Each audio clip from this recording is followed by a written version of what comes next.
We're rolling. All right, everyone. Well, welcome to the final meeting for the Chosewood Park Neighborhood Association for 2023. It's December the 11th. Tonight's meeting will be run under Robert's Rules of Order. If you have a question, please use the raised hand feature at the bottom of your screen and raise your hand and wait to be called on. We do have elections this evening. In order to be a voting member for Chosewood Park Neighborhood Association, you must have attended at least 3 meetings in the last 12 calendar months, be 18 years of age, and be a resident of Chosewood Park Neighborhood Association.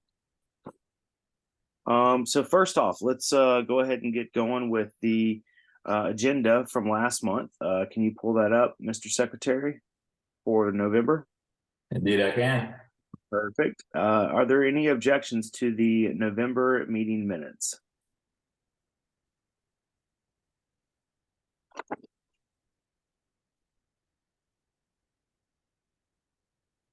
Okay, seeing no objections, we will move on with unanimous consent. The meeting minutes carry. Tonight's meeting minutes, here is the agenda. Are there any objections or any questions for tonight's agenda?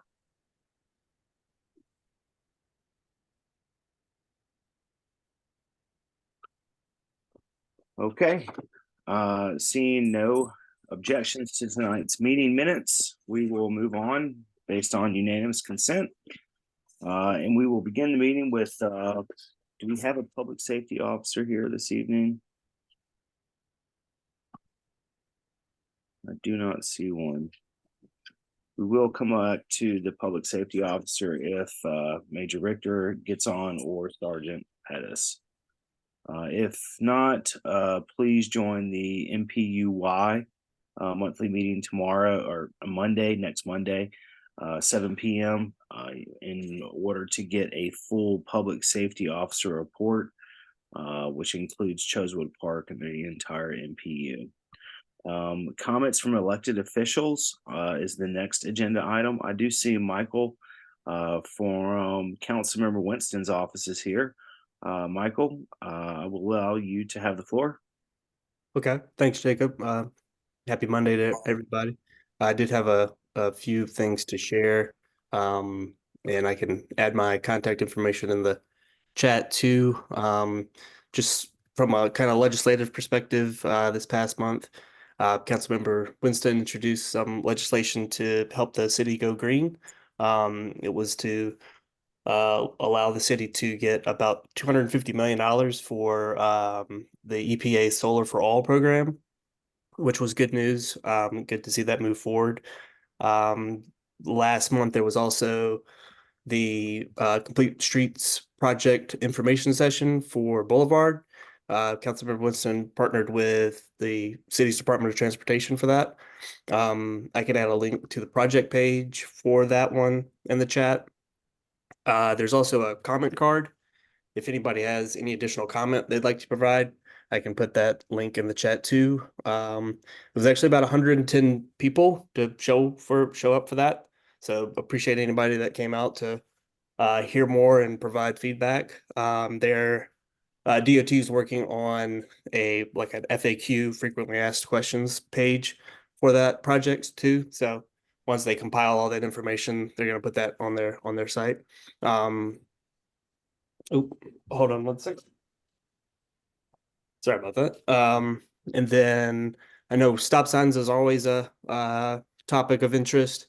We do have several stop sign requests that we're going to be putting in. We're still kind of compiling that list, but especially here with the end of the year, if y'all ever have any intersections of interest that you feel like we should look at, please email me or Councilmember Winston so we can kind of work with DOT to move those forward or at least look into them. So other than that, that's about all I have for tonight. All right, perfect. Thank you, Michael. Are there any questions for the benefit of the body for Councilmember Winston's office?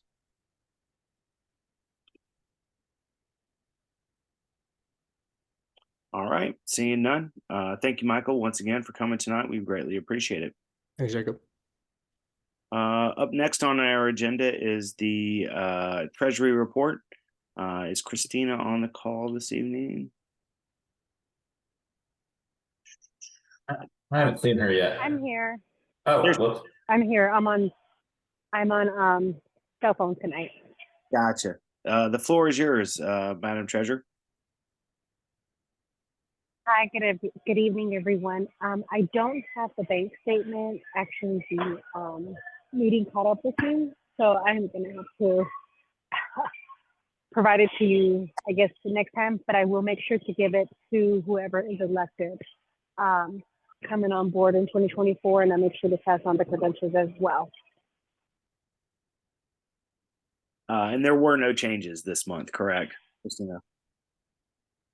Correct. No changes. I haven't issued any checks, and I haven't been given any checks to be deposited. Okay. Are there any questions for our treasurer for the benefit of the body?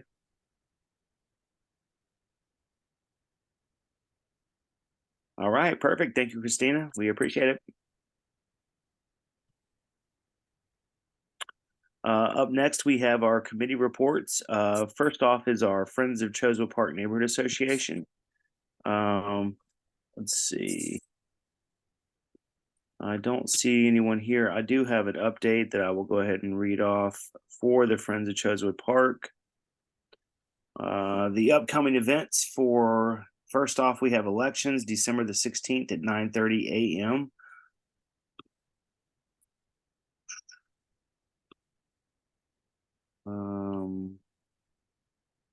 To run or nominate a neighbor, you can go to Friends of Chosewood Park at gmail.com. Next up, we have the playground update. They receive final notification of the grant award of $150,000 to replace the playground. The Grant Street entrance Unity Bridge, Bobby Spiller. Thank you to Bobby Spiller, Taryn Arbiter, and Stacy Funderburk on a job well done. And I'm wondering why. Let's see here. All right, next up is the kudzu control for Trees Atlanta, pursuant to our 3-year contract. They have sprayed the kudzu again, and the cameras in the park.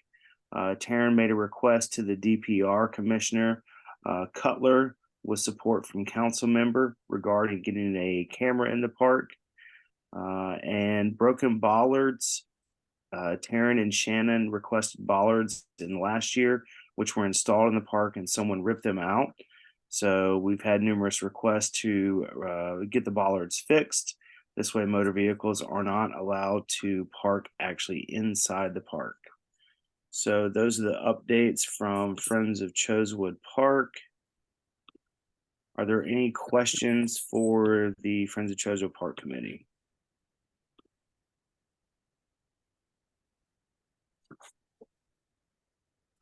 Okay, seeing no questions, we will move on to our next committee report.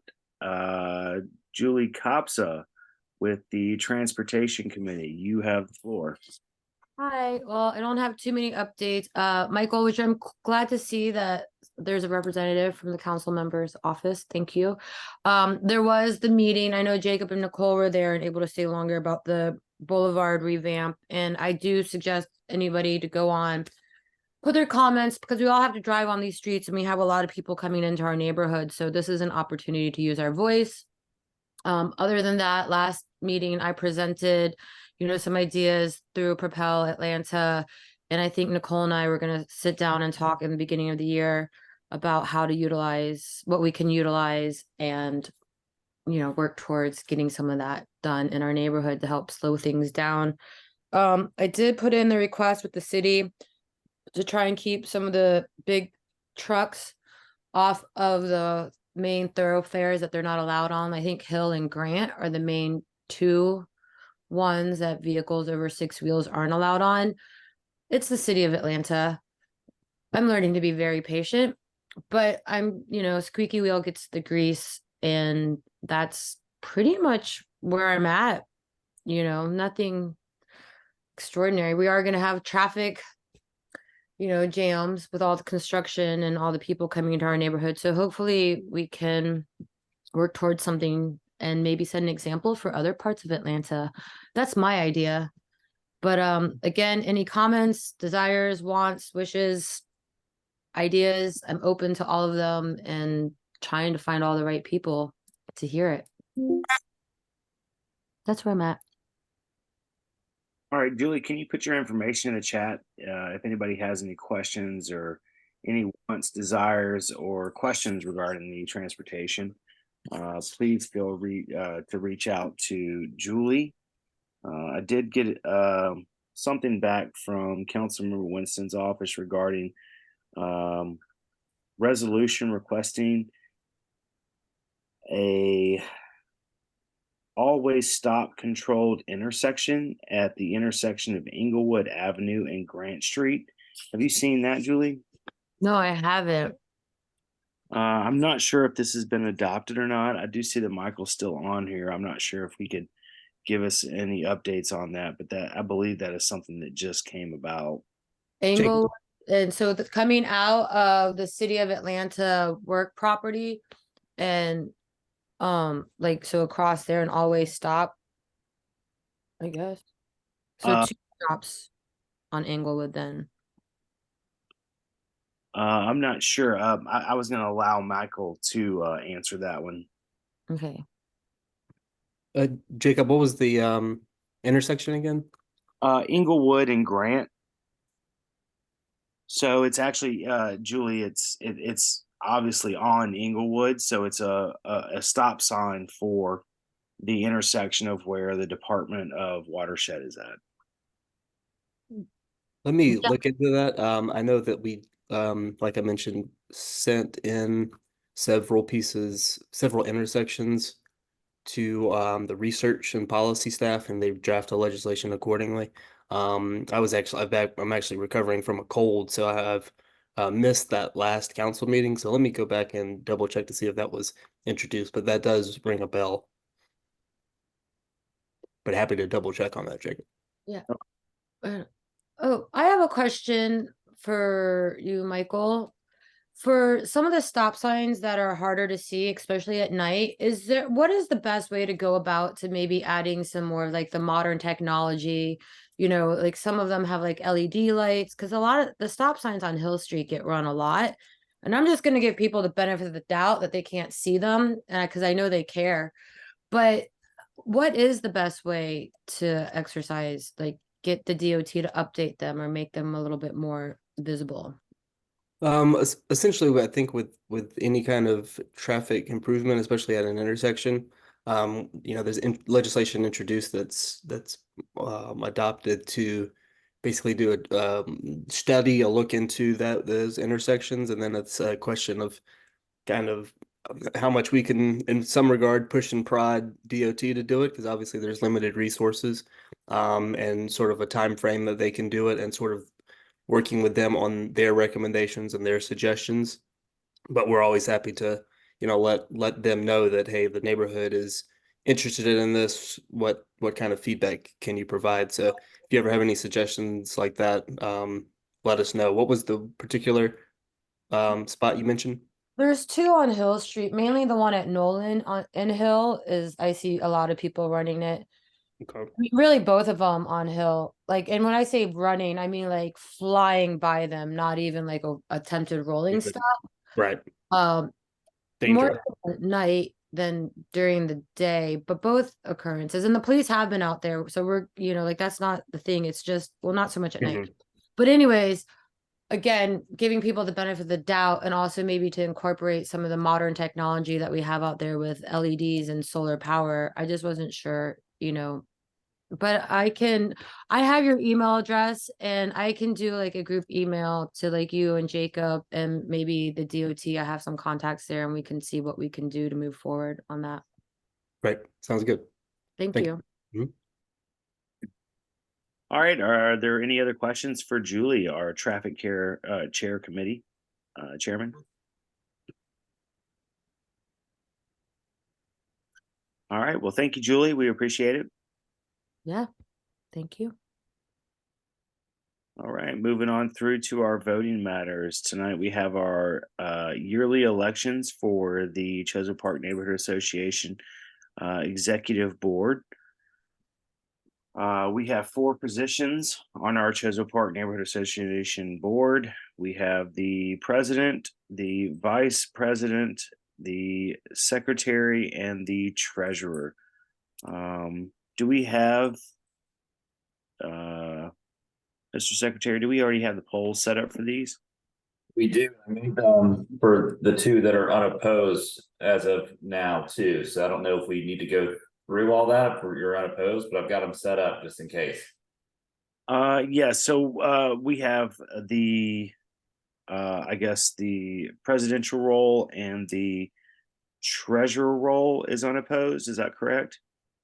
That is correct. Secretary and VP are both have multiple people running, 2 people each. All right.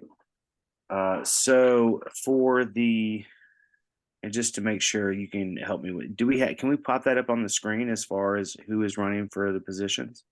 Oh yeah, so I've got that in the email. I didn't put it in the, should have put it in the agenda. I apologize. 1 second.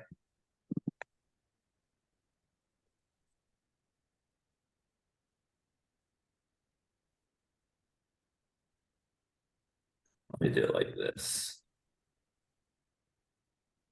Jacob, let me, if I can jump in here real quick, I just put in the chat that always stop was introduced last meeting and it'll be voted on this week. This week. Perfect. Thank you, Michael. Sure. Sorry, this is not the most official, but I just wanted to let you guys see it on a Word doc, if everyone can see that. So that's what we've got.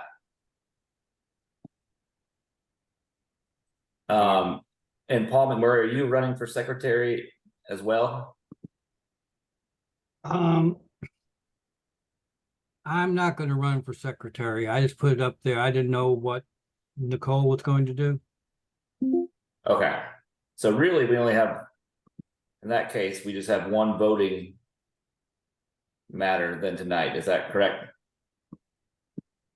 I say we should do a slate vote for the 3 unopposed, and we should have a poll for the vice president role.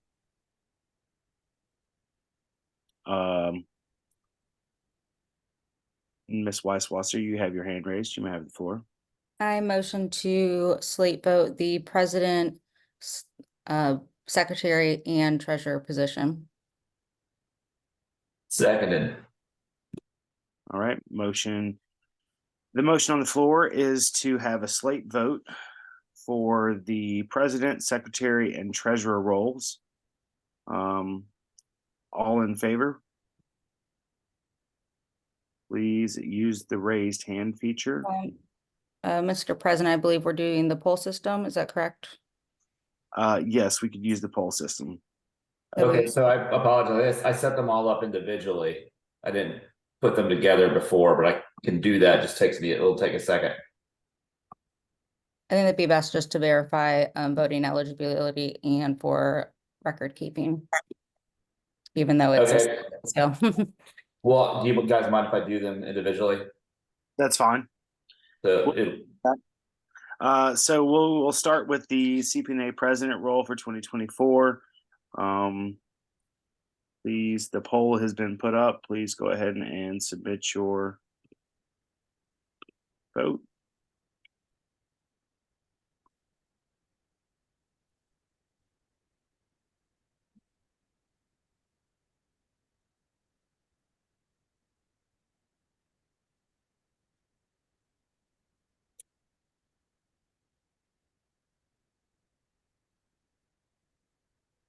All right.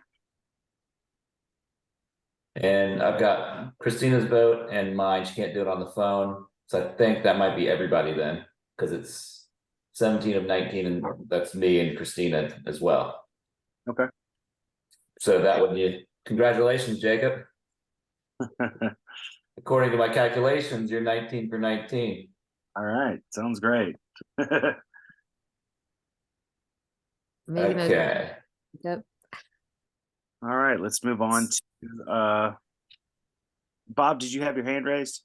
Yeah, thank you. I just wanted to let you know that Suzanne will be voting in the chat. Okay. Thank you. Okay.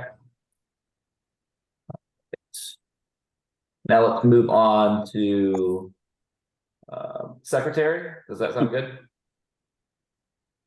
Yes. Oh, I'm sorry, guys. I did not remove Paul from that. So there's just yeah, that vote is not an option. It's either Nicole or abstain.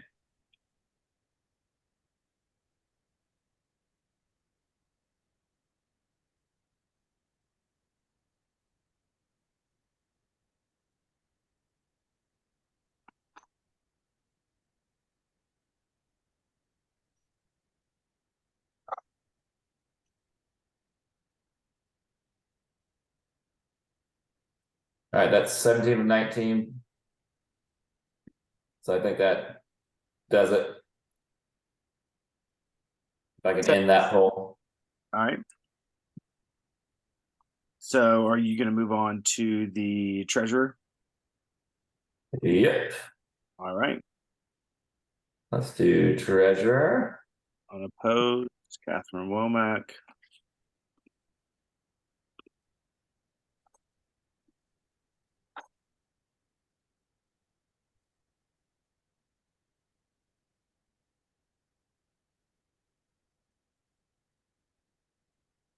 All right, that gives us 16 of 19, but are we okay with that?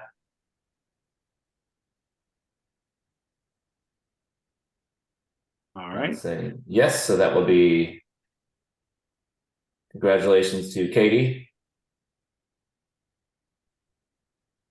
Thank you, guys. Thank you, Katie. And I guess last up we have the vice president role, which is between Christina Sanchez and Paul McMurray. It's not letting me launch it. Hold on. Let's see. Okay. It said a poll has been launched in this meeting. I apologize. Hold on 1 second. Nicole, you had your hand raised. Since this is not a slate vote, I would suggest allowing both nominees to speak to the community prior to launching the poll. Great point. Motion granted. I will go ahead and give Christina's labeled here first. Madam Treasurer, you have the floor if you'd like to speak.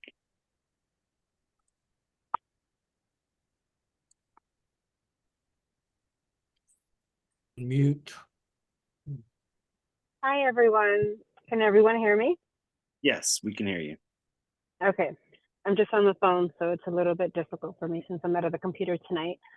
So I live over on Federal and Park, a block from the Penitentiary.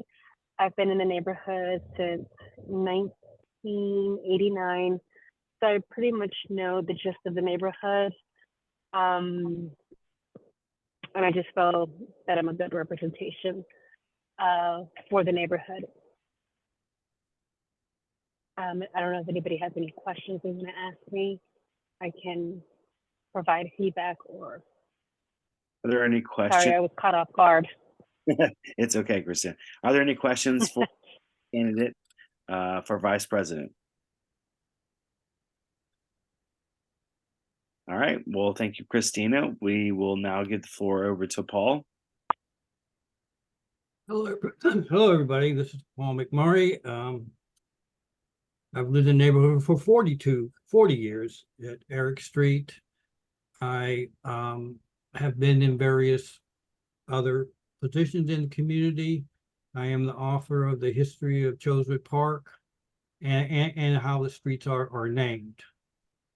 I also am an author of a spreadsheet of all zoning cases that have existed in Chosewood Park since the 90s. It's on our website, but a lot of people don't know about it. I'd like to use this office to try to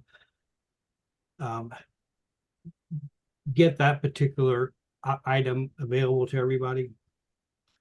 I would like to see our executive board meetings to be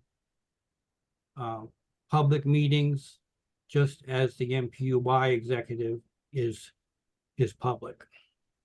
I also am putting together a list of all housing units that have come on board since 2009.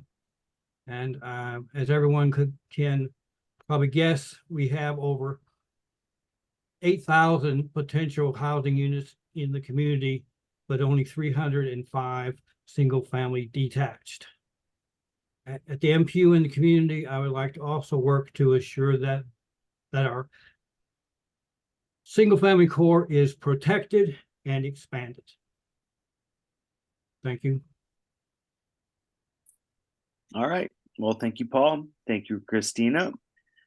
We will now get on to the matter of hand, which is a vote for this position. Madam Secretary, or Mr. Secretary, sorry, if you could.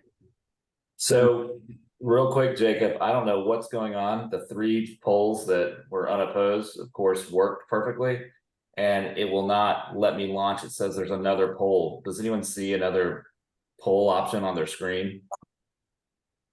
Let me I check. think we might have to do it in the chat. Mr. President, I believe you have to close your shared results as host. Where would I do that at?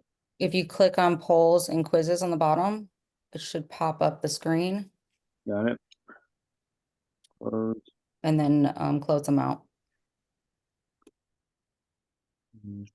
See, I have access to that as well, hosting it, and I can't figure out. Would you guys like me to go ahead and set us up a new one? If you can, that would be great. Let me I just don't, because I ended the poll, so I don't understand why it's not. Can you Yeah, guys still see the last poll?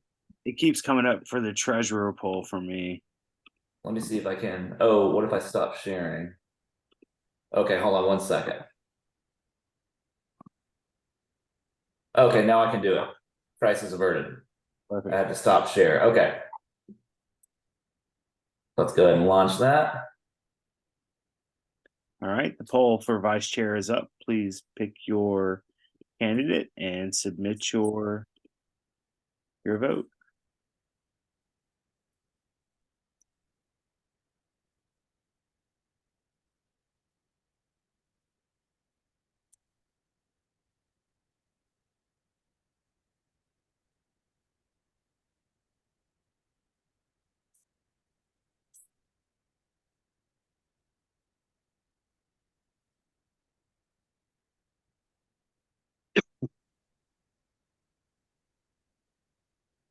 So this might take me a second because I have to cross-reference everybody as well. And if you have somebody else in your household, please, you can either DM me in the chat or just put it in the chat. Yeah, we also have 1 vote for a yes for Paul in the chat so far. And then Christina, were you able to vote?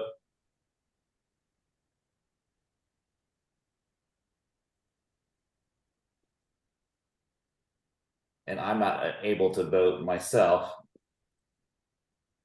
for the poll because I launched it, or I can't figure out how. So that's For the host and co-host, you are unable to vote through the poll, so you'll have to put it in the chat.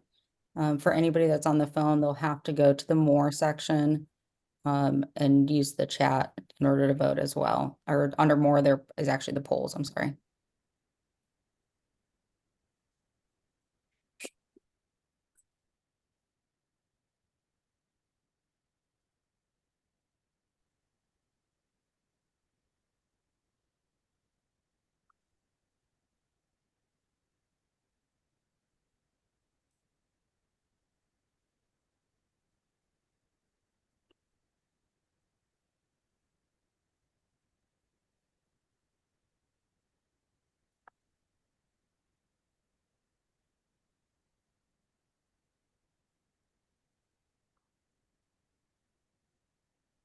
All right, just a few more minutes here, guys, as we tally up this vote. It must be close, or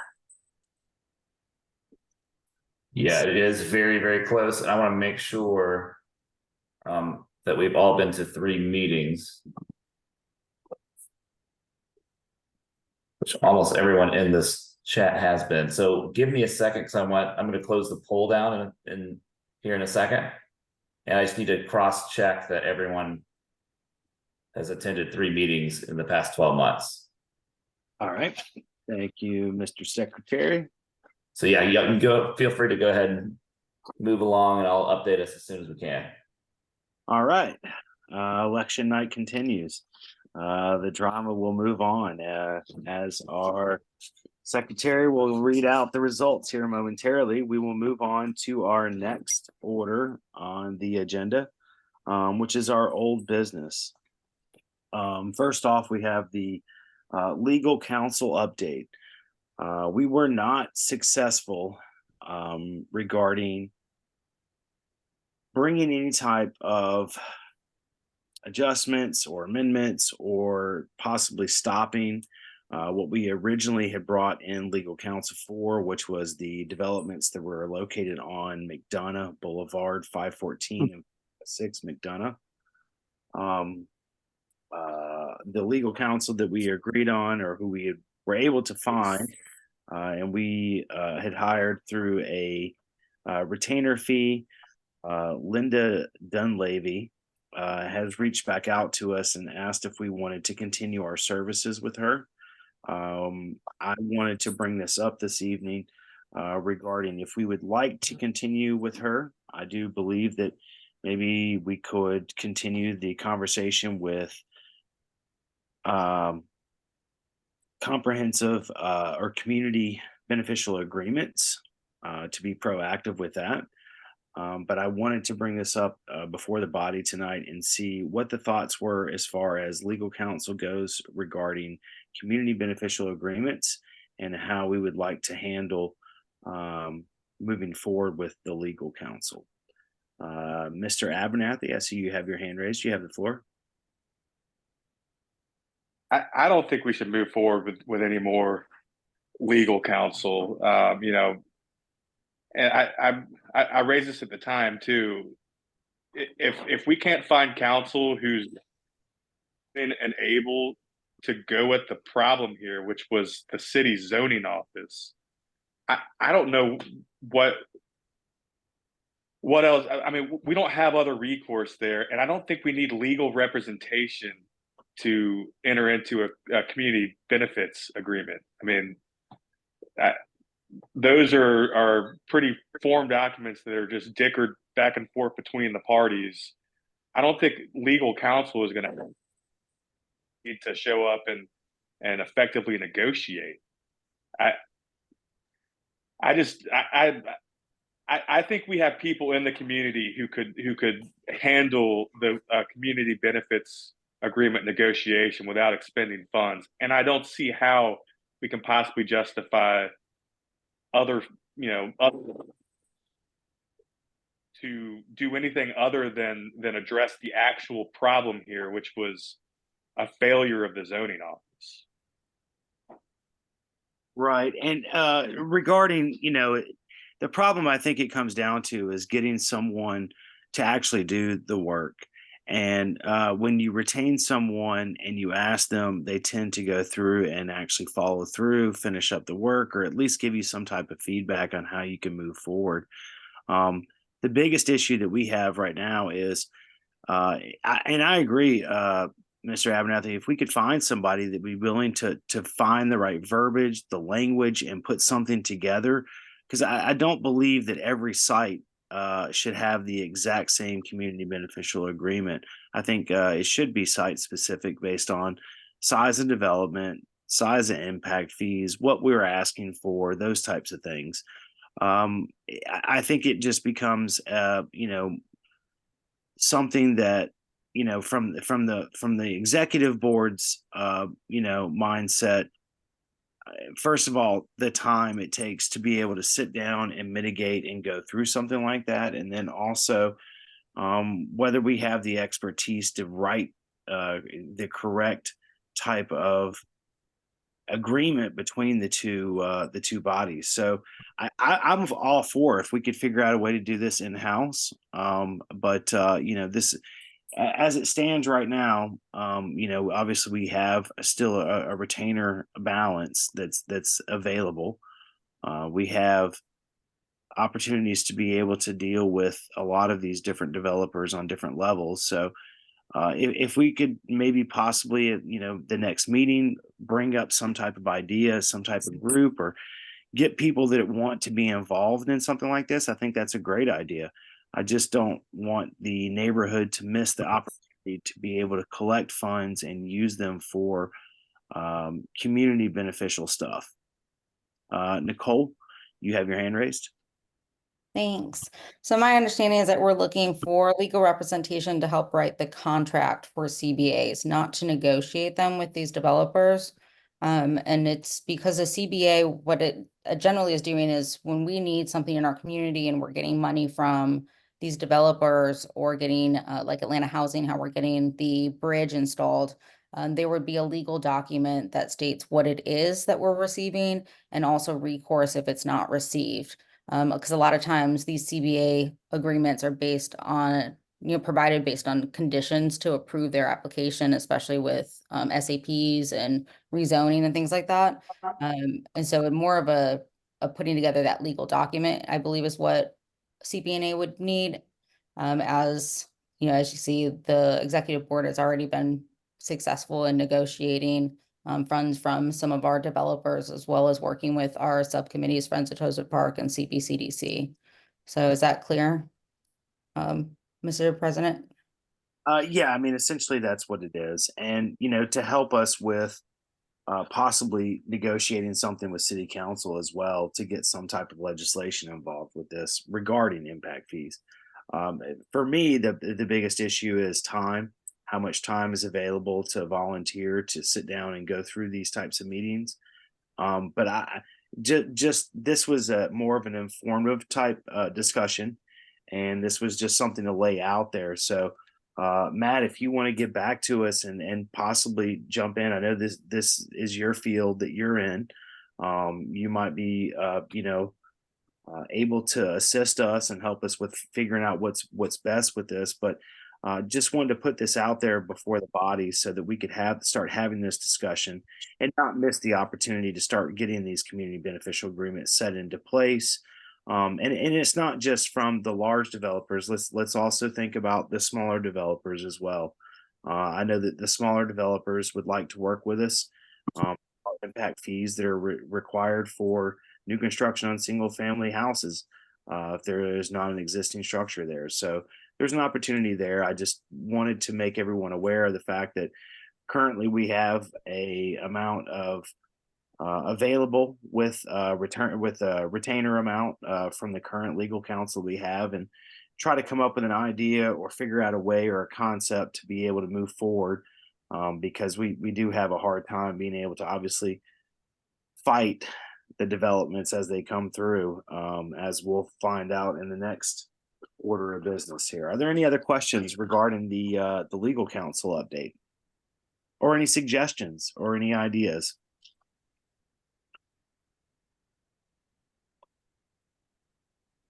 Okay, Nicole, you have your hand raised again.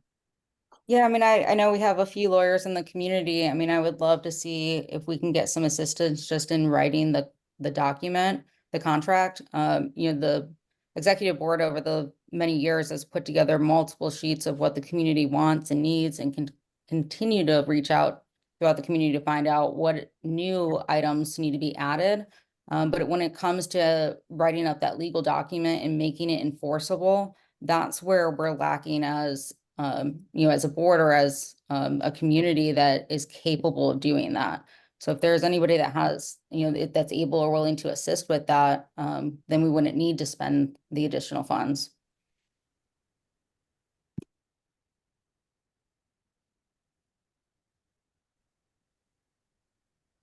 All right. Stephanie, you have the floor. Hi, by the way, that Shabilis at Gmail is me. for whoever asked that in the chat. Oh, great. So I spoke with, and I don't know if, I'm sorry, I was double dipping in meetings at the same time. So I don't know if we already went over this, but I was talking with Jason Winston, and he said that he was looking to put together a community plan to address this issue. And my reaction to him was, well, you're a little late to the party and we've already started doing something here. Has anybody had further conversations with him, and can he help with this at all? I know I think you've had conversations with him, but We've had conversations. I've brought this up multiple times. I mean, one of the biggest issues is using those impact fees in the neighborhood, allowing developers to have that opportunity. You know, having a legislation that's set in place would definitely allow them to, it would eliminate the idea of having to have a community beneficial agreement if there's legislation in place that allows these types of things to happen. So I don't know how far that goes and how much more of the conversation we need to have, but yes, you know, Councilmember Winston could be a major player in how we get this stuff facilitated. yeah, I think then we should continue to have that conversation with him while we work this out on our end to start getting that put in place and moving forward with that realm. Yeah, I agree, and that's why I wanted to bring it up, because it is something that, you know, if we rely on the city, and even if we continue to press the city, sometimes they take a little bit longer than we have time for. And I kind of feel like that's where we're at, which is why we got legal counsel in the first place, why the neighborhood decided to pick someone. It's unfortunate that, you know, we kind of ran up against a block wall there with those two developments, but it goes back to what I was just mentioning as far as the not having the ability with the city to have, they don't have the laws, they don't have the legislation, they don't have the municipal codes in order to be able to force developers to adhere to our comprehensive development plan. And I do see that Nicole, I guess you have your hand down again. You're good. I just went ahead and threw it in the chat. It was a question for Michael Omer, since he's still on the call, since he's in the office of Councilmember Winston, if they have the capability to assist us with writing up some of these agreements. Yeah, Michael, if you want to answer that. Yeah, a little bit beyond my technical expertise here with those types of agreements and impact fees, but yeah, happy to. And I know Jacob, I think I've been on phone calls with you and Councilmember Winston on this issue, and we've talked through it. You know, I know with impact fees, that is a long-standing, if not difficult, conversation that the council has had from time to time, but and it's always the somewhat tricky balance of working with developers and not wanting to you know, sever relationships, but also not want to be have anyone stronghold the community. So there is that balance to strike, but yeah, happy to continue the conversation and see how we can help out. Yeah, I think that's the best as far as moving forward. Just continuing this conversation, doing as much as we can. I mean, I know that developers are open to this. This is something that I've heard multiple small and larger developers say they would like to see the impact fee stay in the neighborhood, or find a way to get some types of credits to do new infrastructure, community projects, artworks, things like that. So if we can continue the conversation, I think that would be the best thing for us, to be able to kind of keep the doors of conversation open. Agreed. Thanks, Jacob. All right. We will move on to our next agenda item, which is, and unless we have any updates regarding, are there any updates regarding this election night results? Yes. So, I did want to confirm, although I don't think it matters, because these two voters would cancel each other out.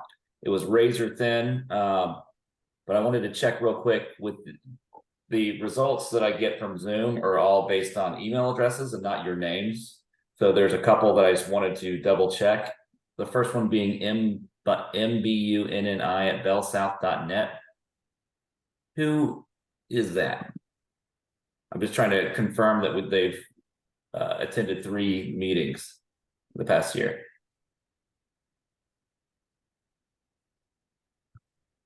Maria, you have your hand. Hey, it's Maria Eiler. I've got 2 email addresses, mariaeiler.msn@gmail and mbunny@bellsouth.net. Okay, great. I just want to make sure, and I've got you here. You're a member, so you're good. And then the other one would be Angela Carter. I don't have in my history that you've been to 3 meetings, but I feel like I've seen your name, so I just wanted to check with you real quick.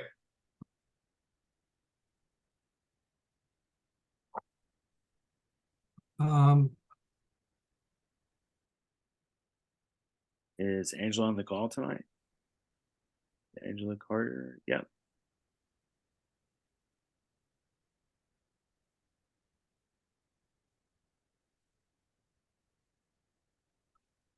All right.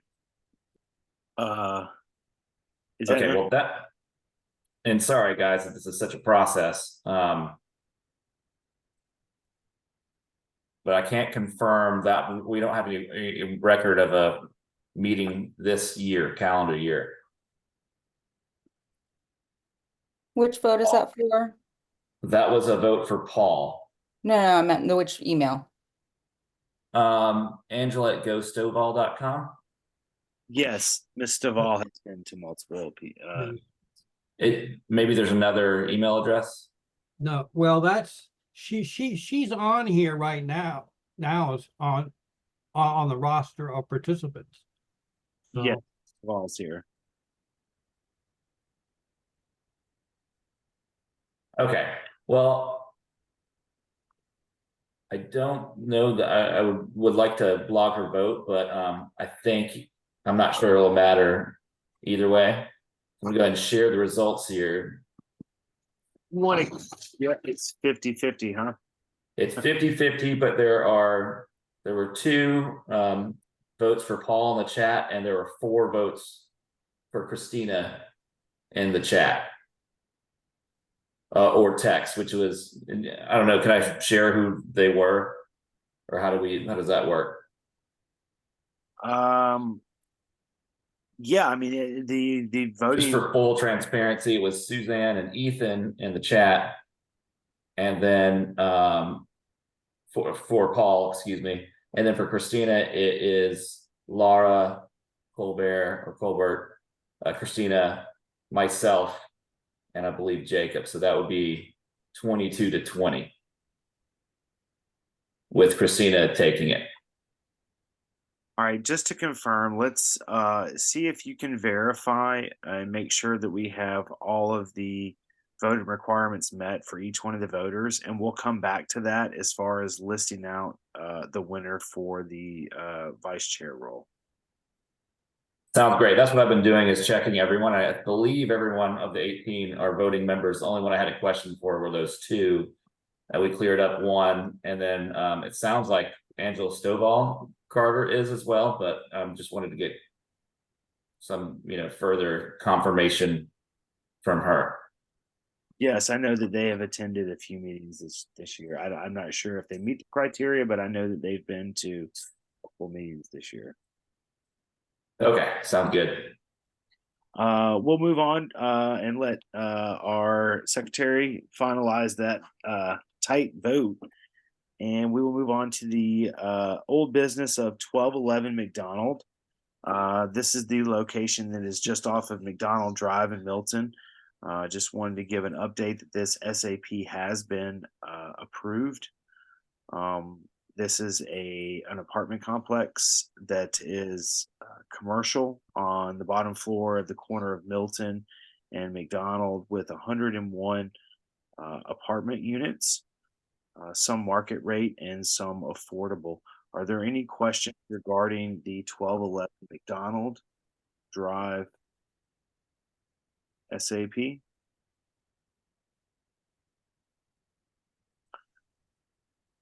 All right. Seeing no questions, we will move on to the next agenda item, which is 510 Sawtell. And once again, this one, 510 Sawtell, the SAP has also been approved for, this is the old General Motors plant where they just demoed the existing buildings. Phase 1 is going to start moving forward. I have not gotten anything back regarding the brownfield requirements or study or where they are at with that and how much they are going to get into that. But just a heads up, they have approved the SAP for phase 1. Stephanie, I see that you have your hand raised. Yeah. So for the one on McDonald, that's the one that we had viewed prior to with some retail on the bottom, but minimal retail fronting Milton, correct? Yes, we were asking for some retail. We were also asking for some type of, not just a traffic study, but some type of real idea on how we can address the issues that are going to kind of pop up between Milton, Lakewood, and McDonald there. Okay. And then in regards to the GM plant Sawtell, do we have any further renderings of what that's going to look like other than just the usage? Yeah, as far as I can see, I don't have any real elevations renderings that they have shared with us. I can look and see. As far as what we have currently right now that I can see in the SAP, it's more of a bird's eye view, a and overlay type thing. Mhm. They do have green space. They do have, parking. They do have, commercial space. I believe it's 47,000 square feet of retail space, commercial space. They have 740 units, I believe, of attached townhouses. So, I mean, and this is just phase 1, and this project's going to be going on for at least the next 24 to 36 months. And when does it say that they're starting to do construction? You know, there's probably some demolition they still have to do on the concrete pads and stuff. Yeah, there's quite a bit of land disturbance they still have to do with removing the concrete, getting the infrastructure into place. Just that process alone before they go vertical is probably going to take them at least 12 months or more. Okay.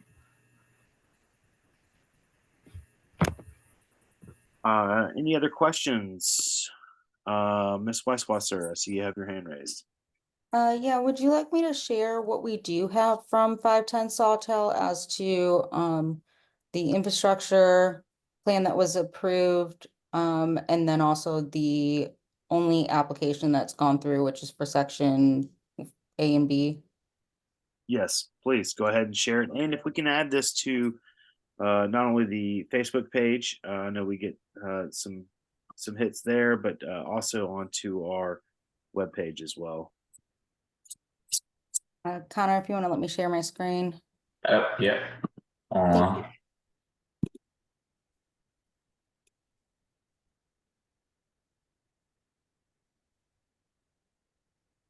Okay, so this one is, give me 1 second, I have too many screens. This one is the plan that we have for their complete site. As you can tell, we don't really know what the complete plan is for these sections, E, F, C1, and C2. But they do still have proposed green space in the center, and then to build out section A, B, and D. As of right now, they're really looking to build out A and B. We haven't actually gotten any true renderings for section D. But when you go through this application, and I can put it in the chat for anybody that wants to take a look at it separately, you are able to see a little more detail from the overview. But it's not, like you said, it's not going to give you those elevations.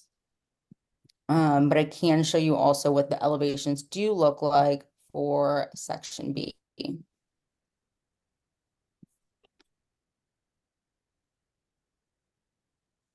So this is your section. Is this the right section? There we go. So let me grab the other one. 1 second, switch.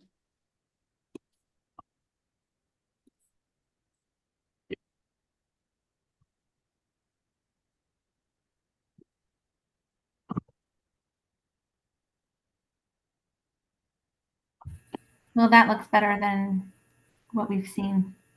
Yeah, well, that one's actually changed though. That's the unfortunate part because this application for their infrastructure went in, what did it update? This was 4/05/23. So unfortunately, we know that they change a lot all the time, and it's very frustrating, you know, as we found that trying to work with this particular developer, we're not getting a lot of feedback. We've reached out to Anna Maria multiple times. She does not respond to emails. So as to how to proceed when their contact rep isn't reaching back is been difficult. So that's the full site as it was. This here is the 2 sections that they're going to be building. So you have section A and section B. And so these are your elevations for section B. So it'll have commercial on the bottom section, and then the rest of this will be the residential apartment buildings. So this replaced what the previous one looked like. Yeah, so what they replaced, you know, they give me a lot of different applications, and sometimes trying to find the right one. That was the existing structures that they were replacing. Yeah, let me see if I have one that has that front though, if they have any more images. So what they told us though is that building that I showed you that had like the glass and things like that kind of shifted because they're doing townhouses in a section. Give me just So no more cool architecture, just standard status quo. Pretty much is what seems to be moving forward with them. Sorry, I have to scroll through each of these to see which one's the right one. I think that they have learned that if they go through and do one SAP and then just edit the SAP over and over again, that they get things approved without issue, which is a problem.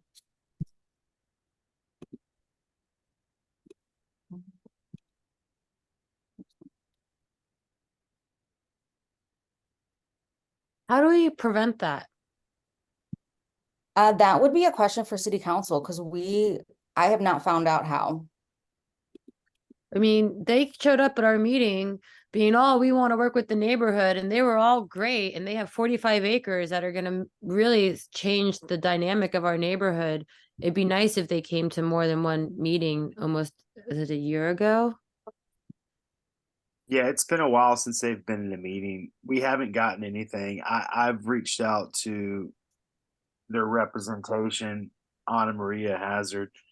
I didn't hear anything, and actually just by chance ran into her at the SAP hearing when we were speaking in opposition, trying to get some pushback for development regarding McDonough, and having them have a setback further that would allow for new complete street projects with larger sidewalks, those types of things. So these guys haven't been very responsive regarding where they're at, what they're doing, and what's going on.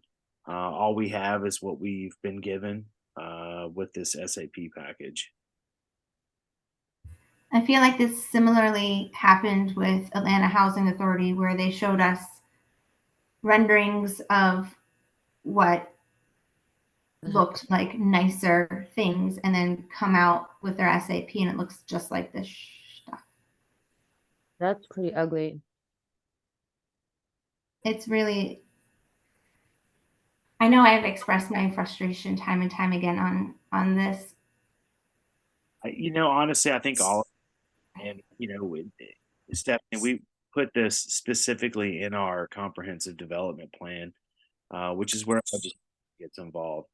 The SAP process is broken. The SAP process needs to follow the same rigorous details and things go in with following the comprehensive development plans that the anything kind that goes through the zoning adjustment board would deal with. And it's a shame that, you know, this is what we're stuck with. The developers understand they're going to do something essentially, you know, what's best, cost effective for them and what they feel is trendy and at the time. And the feedback from the neighborhood, especially the one that's going to cost the developer money, you see what kind of pushback we get.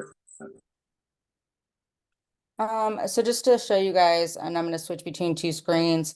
You can see here that like, this is kind of more of a main road, and then one of these two is a main road. It's because they're converging together. So if you were to go and look at the other plan, which they say is their master plan, which is this this one. You can see that, you know, where would that location be? Because this location, if that's the inside, you know, the road doesn't really convert that way. And what they told us that they changed was these turned into townhouses versus being that commercial space. Because originally all of this underneath, all of this whole thing was supposed to be commercial and not as much of like a townhouse style. So, and then when you go to your other sections, like how this one is set up, you see this one. So this here. All these developers are foolish to not put commercial spots in here. I mean, I get it, but so let me ask you a question, Jacob, Nicole, or whomever.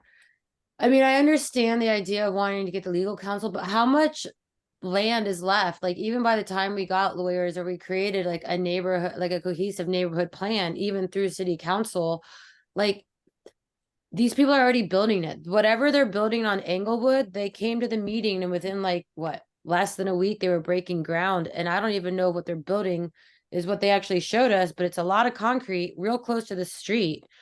So like at this point, even when we've used our like the process, it doesn't work in our favor and they're not respecting us.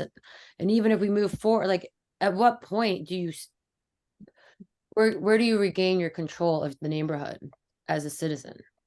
Yeah, I would say that the best way to do it is to have legislation written that requires not only a change with the SAP process, but also proactive rezonings. Proactive rezonings is a great idea as far as moving developments into the realm of what the neighborhood wants to see. Now, it's not something for every site, but we do want to be able to have more control over what we see with exterior facades, you know, what we see with setbacks to allow for new infrastructure. Well, how do we pause what's going on at this GM plant to like allow like is there a way to stop them from progressing and taking over 45 acres that are pretty significant to our neighborhood and the surrounding neighborhoods to like say like or do we just have to like be like, okay, well, we'll learn on the next one and the next one comes and they do the same thing. Like at this point for this particular property, what can we do to prevent them from building that stuff? They still have a lot of permits to apply for. I would say the best thing we can do is get a voice together, get a plan of action, and get a real request of what we're asking the developer to do. And say, first of all, approach the developer. If we don't have the reception that we're looking for from the developer side, then we really start pushing hard with the city council to allow us to put together some type of legislation and put pressure on them because it is unfortunate. We have an opportunity to really have a huge impact on not just this development, but all the developments in the neighborhood. But without a real voice, you know, and without us all kind of coming together on what we really want to achieve and being united on that front, it makes it difficult to get the developers or even get city council to kind of move forward with those types of things. Yeah, I mean, like I just spent like pretty much 3 weeks in Europe, but I didn't drive my car. I didn't drive at all. It was Getting beautiful, right? into my car here was so bizarre, and the gun, like, I mean, it's just an opportunity, and they're really missing out. But We brought this up, and I brought this up even at the Complete Street project for Boulevard. That they kept saying that they're responsible from curb to curb, ATL DOT. But I tried to remind them they're not. When they approve SAP and special administration permits that allow developers to decrease setbacks, not have the proper setbacks for larger sidewalks, turn lanes, curb cutouts, these types of things, they're doing us a disservice. And Yeah. so we tried to bring it up. They seemed like they were open to it, but once again, this is why we were talking about the legal counsel, because me, quite honestly, I don't have the time to sit down and go through all these muni codes, find out what the actual verbiage, language, and how to put this together into a package to present to city council. And the unfortunate side is, if you want someone to do a good job and to submit this type of stuff, it's hard to find volunteers that will do the same thing as when you are, consummate, paying someone and putting together, an idea for them to come and, paying them to do it. It's a tough volunteer job. yeah, I mean, yeah, I was just thinking about like the Empire development on Englewood, and just them. It's like now they're like upset because all the soccer and football people are parking in their neighborhood. But if they would have like increased their setback, put in parking spots to accommodate the neighborhood, then people wouldn't be taking over their neighborhood or their sub. I don't know. It's just, I don't know. It just seems silly to work against each other instead of with each other. Yeah, I mean, at the end of the day, it's as much as we would like to say it really affects us and blah blah blah. The developers don't know how it affects us, uh, but it does develop. Really affect their their customers and their renters. No, who wants to come and rent a place when it's extremely difficult to get in and out of your apartment? There's no commercial. It's not what they promised. There's ways to put this together and put together a plan that works great for the developer and works great for the neighborhood. I'm just, I don't have all the answers for that, and I think that talking to folks that have some experience and wisdom in those types of fields is where we could benefit in trying to put this stuff together. But yeah, time is of the essence. We missed the window. We missed the window. So we want to make sure that we follow through with whatever we can as far as from the neighborhood side to get these things taken care of. Yeah. No, well, thanks for your conversation. All right. So as far as new business goes, we have no new business. So we will move on to our closing statements, announcements, concerns. But before we get to this, I guess we need to go to the controversial voting here, the big election night with the last position. What was the final stance, Mr. Secretary, as far as the vote goes? Yes, so the final vote tally is Paul with 11 votes and Christina with 13. So by my counts, Christina has got it. In the chat, there was a couple things saying, hey, we were disconnected. But I don't see them being on at the time. And the rule has to be that you have to, cast a vote during the vote by the chat or in the poll. Correct. Once the poll closes, that is when this, if the poll is already closed, we are not allowed to take in votes. So if the poll was already closed, then any votes after the poll closing would not be counted as part of the tally. So the official tally is 13 for Christina Sanchez and 11 votes for Paul McMurray. Is that correct? Yeah, and I really should say, and I apologize, I should really say 10 for Paul with not knowing if Angela, it sounds like she's a voting member, but I just don't have the records of her with that email address being a voting member. If that email address is incorrect or isn't the same, I can vouch for Ms. Duval. I know that she has been on multiple meetings this year. Then it sounds like she is, so that would be 11 to 13. 11 to 13. All right. As it sounds, we have a new executive board. Welcome everyone to the executive board.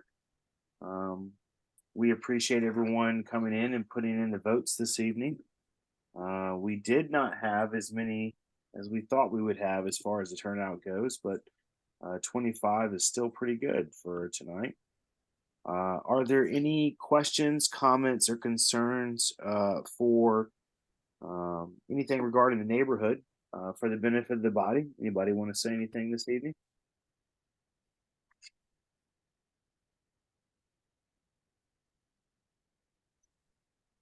All right, crickets. Well, it's the last meeting of the year. Connor, we're gonna miss you, buddy. You've done a great job this year. I guess that would be my comment is thank you guys for letting me serve on the board this year. It's been fun and really love this neighborhood. And so it's been an honor to be on the board this year. Done a great job, buddy. We're gonna miss you, but on to bigger and better things, right? Yeah, there we go. Paulie,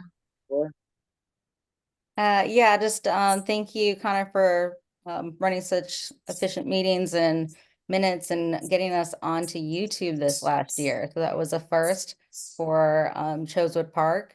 So thank you and congratulations on the baby and good luck. Thank you so much. I didn't want to bring up the baby, but yes, congratulations.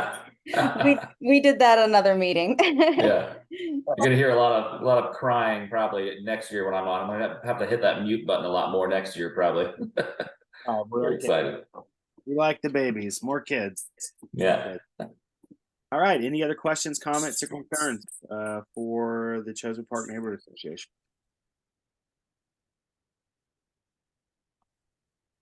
Okay.